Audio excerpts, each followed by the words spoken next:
Donc je suis Étienne Davodo, j'ai 52 ans, je suis auteur de bande dessinée. Je viens de commettre ce livre-là, dont je suis le co-scénariste et le dessinateur. Ça s'appelle La Balade nationale. J'ai écrit ça avec Sylvain Venner, qui est historien. C'est le premier volume d'une série de 20, qui sera donc l'histoire dessinée de la France. Le premier est une sorte de réflexion autour de notre rapport à l'histoire de France. Et à partir du deuxième, qui sortira donc en novembre prochain, on commence la chronologie des Gaulois à nos jours. Quand il a évoqué l'idée d'une balade en France contemporaine par des personnages historiques, ils ont pensé à moi. Et puis on s'est rencontrés à Paris avec Sylvain Venner et les éditeurs que je connaissais déjà. Et au bout de 20 minutes, j'avais décidé de repousser tous mes projets en cours de 2 ans au moins pour faire ce livre-là, parce que ça me semblait une excellente idée. Tant l'idée de la collection, qui me semblait intéressante, que l'idée du livre lui-même. Le reste de la collection, moi je n'interviendrai pas. De laisser des historiens nous parler de l'histoire de France, et à grande échelle, à beaucoup de gens, ça me semblait intéressant. Depuis quelques années, l'histoire de France, auprès du grand public, dans les grands médias, sur les chaînes de télévision, aux heures de grande écoute, elle est traitée par des gens qui ne sont pas historiens. L'histoire de France telle qu'on la connaît nous, c'est-à-dire vous, moi, enfin les gens qui vivent maintenant, elle a beaucoup été forgée au XIXe siècle, notamment via des images. Il y a des images qu'on a tous en tête, je ne sais pas, les taxis de la Marne, Saint-Louis rendant la justice sous son chêne, Vercingétorix déposant ses armes au pied de César. C'est des images qui ont une véracité historique dont on peut parler, mais ce sont des images. Et la bande dessinée, les images, c'est son métier, si j'ose dire, c'est son domaine. Et donc revenir sur ce sujet-là en bande dessinée, ça me plaisait beaucoup. Et puis en plus, d'un point de vue plus pratique, l'idée de dessiner Jeanne d'Arc en 2017 dans un trafic Renault en train de sillonner la France, je trouvais ça hyper amusant. Et je trouvais ça non seulement amusant, mais très productif de sens. Donc l'idée de faire cohabiter un récit complètement fantaisiste avec des données historiques très précises et très établies, ça me semblait vachement intéressant dans la forme. Donc tout ça a fait que j'ai dit oui dès qu'on en a parlé. Et après, évidemment, tout restait à faire. Il a fallu qu'on écrive l'histoire.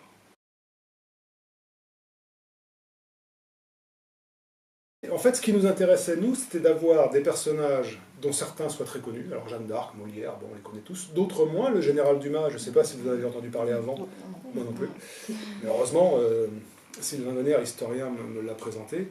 Et puis Jules Michelet, qui est l'historien, le grand historien de la France, et qui vivait et qui a travaillé au XIXe siècle, nous semblait un guide intéressant, au moins au début. Donc ces personnages-là avaient l'avantage de proposer dans leur biographie des aspects qu'on pouvait mettre en friction. On a des hommes, on a des femmes, on a un militaire, on a un artiste, on a une scientifique, on a un historien bien sûr, on a des gens qui sont nés en France et d'autres qui sont nés à l'étranger. Marie Curie est née en Pologne, le général Dumas est né dans ce qui s'appelle maintenant Haïti, ça s'appelait à l'époque Saint-Domingue, et il est noir. C'était intéressant, moi je ne savais pas qu'il y avait un général noir pendant la Révolution française. Et donc ça montre aussi de la France une image déjà assez variée, et ça nous permet de mettre en contact toute leur biographie, y compris leur psychologie. Molière aime bien déconner sur le statut de la femme. À un moment, il se fait un peu bâcher par Marie Curie, qui était une femme un petit peu rigide quand même. Il y a certains personnages que lui m'a proposés, d'autres que je lui ai proposés, notamment le fait d'avoir le cercueil du maréchal Pétain dans le coffre. Et ça, c'est une idée qui nous permet en quelque sorte de propulser le récit en France, c'est-à-dire que le cercueil, c'est la raison pour laquelle ils se promènent. Ils l'ont piqué à l'île-dieu et ils veulent le mettre ailleurs.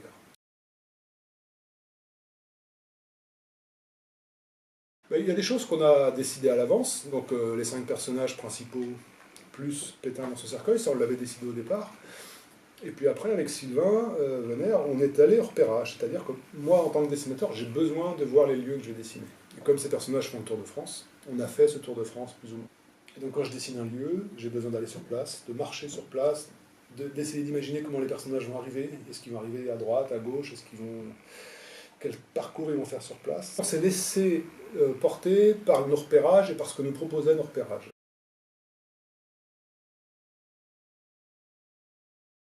Nous, on a constaté une chose dès le départ, c'est que ce sujet-là, l'histoire de France, le rapport à la nationalité, tout ça, c'est un sujet qui a été pas mal traité dans les médias, notamment lors de la dernière élection présidentielle, d'une façon un peu crispée, voire crispante. C'est-à-dire que c'est un sujet sur lequel les gens sont tendus, s'écharpent assez vite, etc.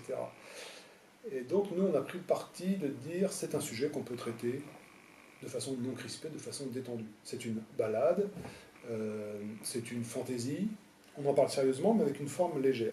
Si on avait décidé que le maréchal Pétain, une fois embarqué, sorte de son cercueil et s'installe à l'arrière du camion avec les autres, on risquait d'en faire un personnage assez potentiellement aussi sympathique et chaleureux que les autres, ce qui, sur le fond, aurait desservi le propos. Donc on a trouvé amusant de le faire bouder et qu'il refuse de sortir, même quand ses camarades de voyage lui disent « Bon, ça suffit, maréchal, sortez ». Et donc ça nous permet de garder une distance entre ces personnages-là et celui-ci. Il ne s'agit pas de faire de Pétain le méchant absolu, il s'agit juste de lui donner le rôle qu'il a eu. Et il y a un dialogue auquel on tient beaucoup, c'est le moment où ils sont en train de discuter avec lui, et lui a bien conscience de l'image qu'il a laissée dans l'histoire de France. Et il y a un moment où il dit, si j'étais mort juste avant la Deuxième Guerre mondiale, moi aussi j'aurais des avenues à mon nom.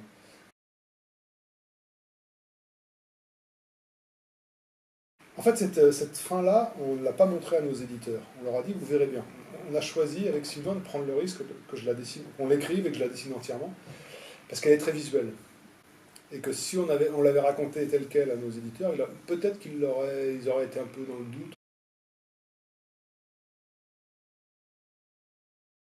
De l'histoire de France, je connaissais d'une part ce que j'apprenais à l'école, au collège, au lycée. Moi, j'ai pas fait d'études d'histoire du tout. Après le lycée, j'ai fait des études d'art plastique, à Rennes d'ailleurs. Donc j'avais une culture historique assez standard. Et puis j'avais un autre biais où je pouvais apprendre l'histoire de France, c'était la bande dessinée.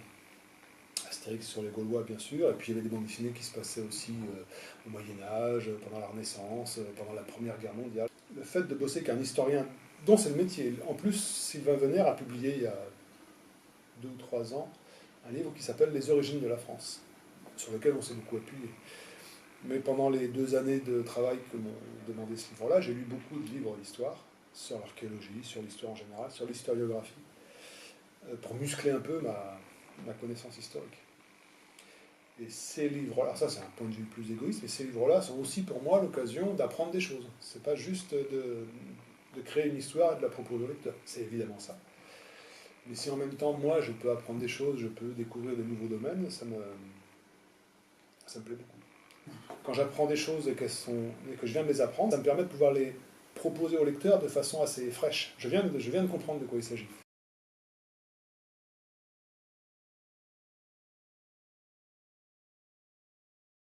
Je ne connaissais pas le général, donc je préfère le général. Mobilette. Ah là, je peux pas choisir. Parce que Lascaux, c'est le Moyen-Âge, c'est la préhistoire, c'est le dessin, et puis le Puy-de-Dôme. Je suis pas seulement dessinateur, je suis aussi marcheur, et j'adore marcher dans le Puy-de-Dôme. Donc là, je choisis pas. Carnac. Préhistoire. Le début du dessin. Là, je ne vais pas choisir non plus parce que le projet était justement de faire un peu les deux. C'est pas un manuel d'histoire au sens scolaire, mais c'est un livre d'histoire et c'est aussi un livre de bande dessinée. C'est pas plus l'un que l'autre, et j'espère que c'est les deux.